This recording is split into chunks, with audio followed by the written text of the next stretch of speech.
નમસ્કાર ખેડૂત મિત્રો, તમારું સ્વાગત છે અમારી ફ્રેશ બજાર ભાવની ચેનલમાં।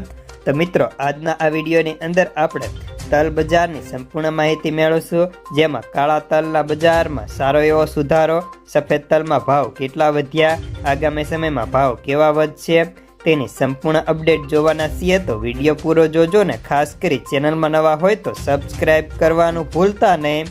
તો મિત્રો, કાળા તલની બજારમાં જો લેવાલી ચાલુ રહેશે તો ભાવમાં હજી પણ થોડો સુધારો થાય। આજે પ્રતિ કિલે 2 રૂપિયા તો પ્રતિ 20 કિલોએ 40 રૂપિયા જેટલો સુધારો થયો હતો, જ્યારે સફેદ તલમાં આજે બજારમાં પ્રતિ કિલે 1 રૂપિયો તો પ્રતિ 20 કિલોએ 20 રૂપિયા સુધર્યા છે।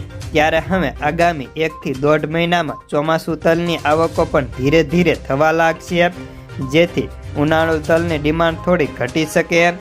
જોકે કાળા તલની બજારમાં કિલોએ બસ 2 રૂપિયા તો સફેદ તલમાં રૂપિયો વધ્યો, પરંતુ આગામી સમયમાં મજબૂતી કેવી રહેશે તે પ્રશ્ન ઊભો થઈ રહ્યો છે। તો હાલ પૂરતી 1 મહિનામાં બજારમાં કોઈ ઢીલાશની શક્યતા નથી, કારણ કે કોરિયાનું ટેન્ડર મળતા બજારને ટેકો છે। કાળા તલમાં ફ્લોજેલ બ્લુકના ભાવ આગામી દિવસોમાં વધીને 230 સુધી જાય તેવી સંભાવનાઓ છે।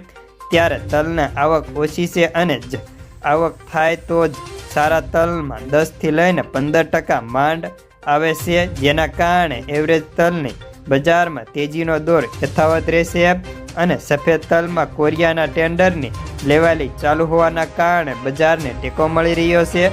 ઊંઝામાં 2000 ગુણીની આવક હતી અને ભાવ પ્રીમિયમ ક્વોલિટીમાં 1900 થી 2100 રૂપિયા, ચાલુ ક્વોલિટીમાં 1400 થી 1500 રૂપિયા હતા, જ્યારે રાજકોટમાં સફેદ તલની બજારમાં નવી આવક નહોતી અને બજાર મજબૂત હતું। ભાવ હળદ ક્વોલિટીમાં 1570 થી 1650 તો 99 પ્લસ ક્વોલિટીમાં 1930 થી 2000 રૂપિયા હતા।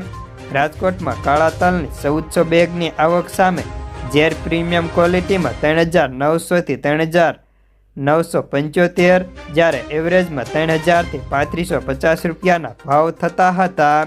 તો બસ આજના તલના સમાચારમાં આટલું જ। ધન્યવાદ।